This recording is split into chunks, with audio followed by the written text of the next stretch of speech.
అంతరామమయం పాడే ముందు sound check అయ్యేటప్పుడు ఇన్ ఇయర్స్ పెట్టుకున్నాను. అండ్ ఆవిడ దగ్గర ఒక మైక్ ఉంది, అది ఆన్ ఉంది. అది పాపం వాడికి తెలీదు, మైక్ ఆన్ ఉంది. నేను ఇన్ ఇయర్స్ పెట్టుకున్నాను. సో కీరవాణి గారితో ఇలా చెప్తున్నారు అనమాట, ఈ అమ్మాయికి అసలు హై రేంజ్ వాయిసే కాదు, హై పిచ్ రాదు, కానీ మేనేజ్ చేసేస్తారు, మీరు చూడండి, ఈ సాంగ్ లో తెలుస్తుంది చూడండి మీకు, అది ఇదని చాలా ఎక్కిస్తున్నారు సార్ కి. And it hurt me so bad stage మీద నించున్నప్పుడు. అప్పటికి నా సెల్ఫ్ ఎస్టీమ్ ఇలా ఆల్మోస్ట్ కింద దిగిపోయింది. చాలా ఏడుపు వచ్చేసింది ఆ టైంకి. కంట్రోల్ చేసుకొని లేదు, I have to do this అని అంతరామమయం పాడాను.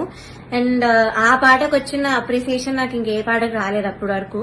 సో అంతరామమయంకి బయట ఎవరు కలిసినా కూడా అందరు చెప్పారు నాకు వాయిస్ చాలా బాగా వచ్చింది ఆ పాటలో అని, కానీ చాలా బాగుంది ఆ పాట అని.